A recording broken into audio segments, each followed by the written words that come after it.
Kami sampaikan bahwa hari ini kita sampaikan hasil intensifikasi pengawasan dan penindakan kosmetik ilegal dan atau mengandung bahan berbahaya. Badan Pengawas Obat dan Makanan melakukan pengawasan keamanan. Jadi kriteria utama kami itu pengawasan tentang keamanan, manfaat, dan mutu. Apakah itu obat dan makanan termasuk kosmetik dan rangka melindungi kesehatan masyarakat dan keadilan berusaha. Jadi bukan sekedar sehat saja, tetapi kita ingin dalam konteks yang lebih spesifik juga keadilan dalam berusaha. Sebab kalau terjadi hal-hal yang merugikan perusahaan lain, itu kan terjadi ketidakadilan dan itu unfair, menyebabkan berbagai macam kerugian. Nah, salah satu tantangan pengawasan kosmetik adalah maraknya peredaran kosmetik ilegal dan atau mengandung bahan berbahaya sebanyak 40% daerah rawan kejahatan obat dan makanan terkait dengan produk kosmetik, dan ada 42,99% pengaduan produk ilegal yang diterima Badan POM dari masyarakat juga berkaitan dengan produk kosmetik. Jadi cukup besar. Nah, strategi Badan POM dalam memberantas peredaran produk ini, yaitu produk kosmetik ilegal, adalah dengan memutuskan mata rantai supply demand dan mulai dengan hulu ke hilir bekerjasama dengan lintas sektoral. Saya juga baru ketemu Bapak Presiden tadi di acara musyawarah Rembuk Nasional. Pada saat kami keluar, ternyata ini salah satu yang disindir oleh beliau. Salah satunya katanya banyak ilegal ya yang berhubungan dengan kosmetik. Jadi itu maknanya beliau memerintahkan kepada Kepala Badan POM untuk lebih tegas. Nah, kita tahu bahwa rantai supply dan demand mulai dari hulu ke hilir bekerja sama dengan lintas sektoral terkait. Melalui strategi ini, Badan POM melakukan edukasi masyarakat. Kami melakukan edukasi, melakukan bimbingan teknis kepada pelaku usaha, karena pelaku usaha ada ribuan pelaku usaha di bidang kosmetik.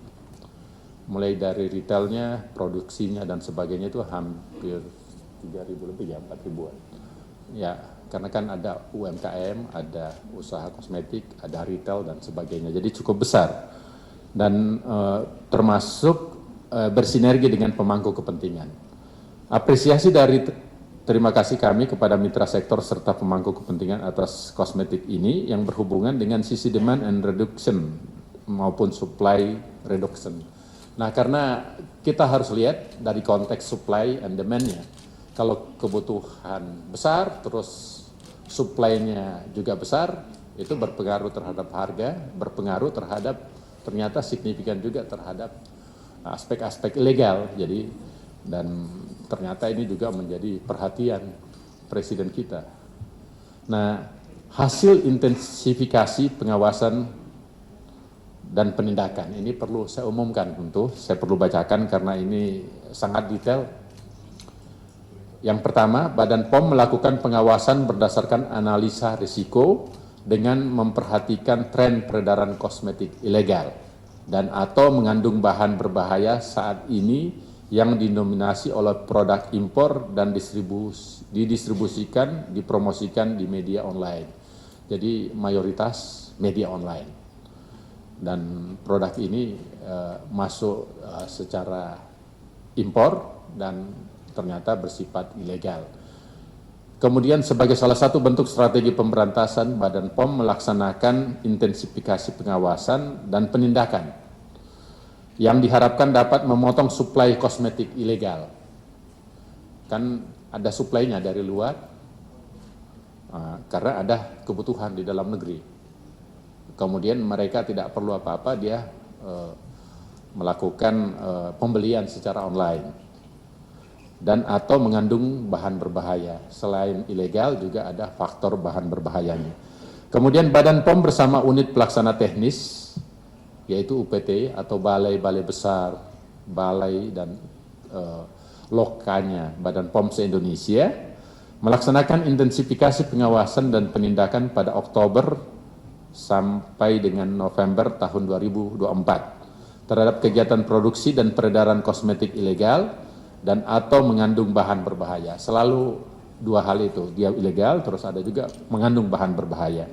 Berdasarkan hasil intensifikasi pengawasan dan penindakan pelanggaran serta dugaan kejahatan dengan nilai ekonomi temuan cukup signifikan terjadi di 4 wilayah, yaitu Provinsi Banten.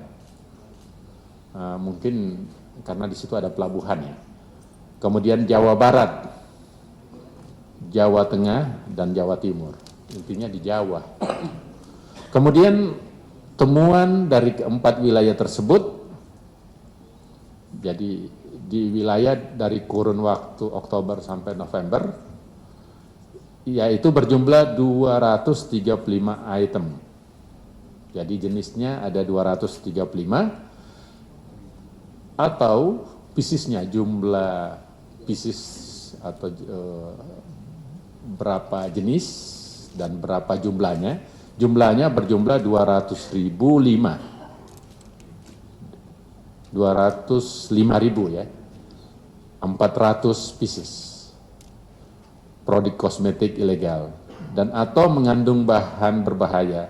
Total nilai ekonominya mencapai 8.990.348.000 rupiah.